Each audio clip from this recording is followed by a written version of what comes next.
Türkmenistanda aşy ıssy howa saklanýan mahaly Türkmenbaşy şäheriniň käbir etrapçalarynda ilat 4 gün bäri suwsuz kösenýär.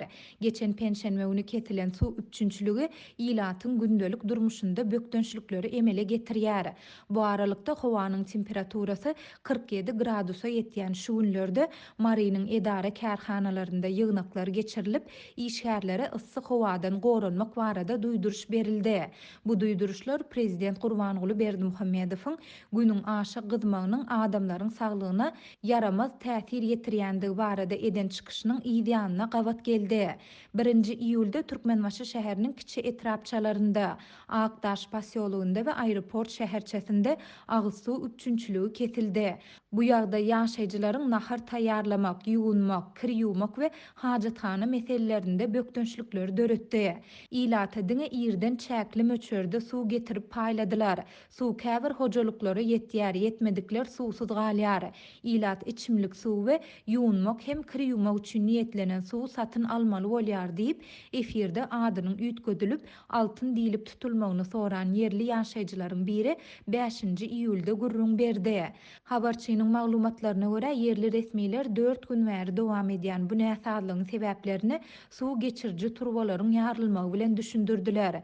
Häzirki wagtda bu etrapçalarda şäher agyz suw kärhanasy awatlaýyş işlerini geçirýär. Resmiler suwuň 5-nji iýulda sagat 17:00-da beriljekdigini wada berýärler.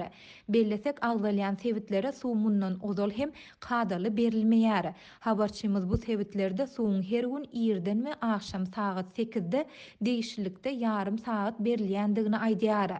Mundan başga suw turbalarynda her aý diýen ýaly näsadlyk döreýär. Habarçynyň aýtmagyna görä muňa geçen asyryň 80-nji ýyllarynda çekilen çoyun suw geçirji turbalaryň ýygyderli çüýräp hatardan çykmagy sebäp bolýar. Suw turbalary hatardan çykanda içimlik we beýleki maksatlar üçin satylýan suwlaryň bahalary hem gymmatlaýar. 10 tonna suw 300-500 manada gymmatlady. Bu suw ýuwunmak we kir ýuwmak üçin niýetlenendir. Gaplanan 5 litr içimlik suw hem 12-16 manat aralygynda bahalanýar diýip ýerli ýaşaýjy altyn aýtdy. Soňky 10 ýyllyklaryň dowamında Balkan welaýatynda suw öndürmek we arasalamak üçin detgalar gurulan bolsa-da, Türkmenbaşy şäherinde ilatyň suw bilen üpjünçiligi ýyllar boýy kadasyz bolmagynda galýar. Adatlyň habarçylary bu barada ýygyderli habar berýärler. Bu aralykda aşy ıssy howa Türkmenistanyň beýleki sebitlerinde şol sanda marda hem saklanyp galýar.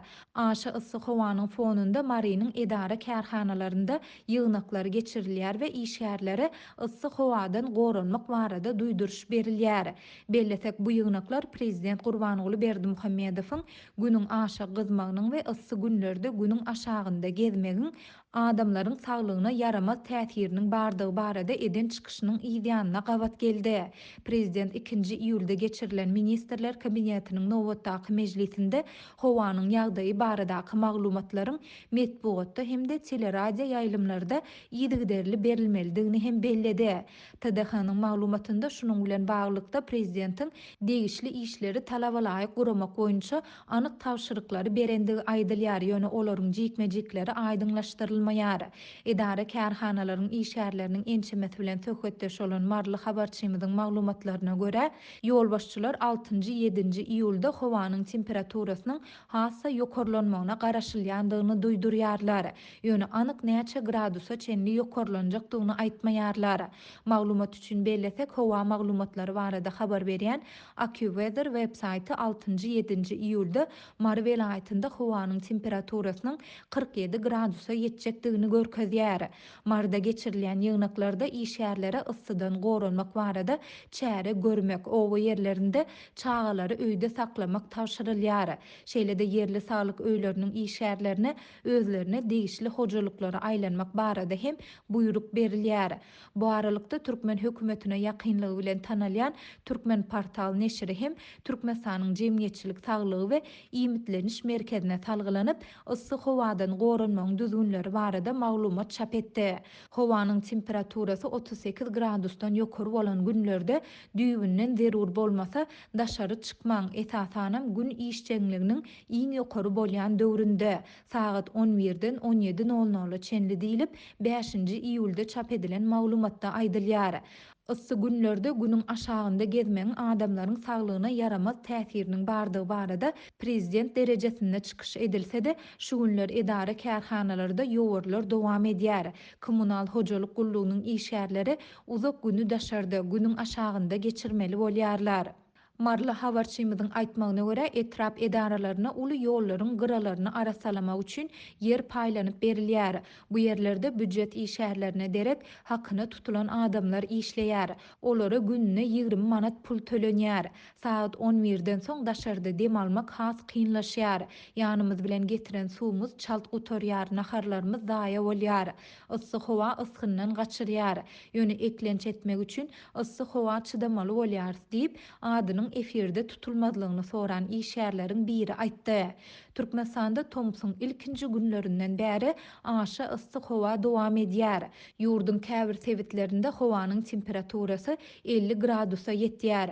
Bu döwürde ýurt ilaty, suw we elektrik ýetmezçiligi bilen ýygyderli %100 bolýar. Habarçylarymyzyň maglumatlaryna görä, bu günler issy howa takminan 24 saat dowam edýändigi sebäpli öýlerde, ofislerde we dukanlarda soğuducular tas öçürilmän işledilýär.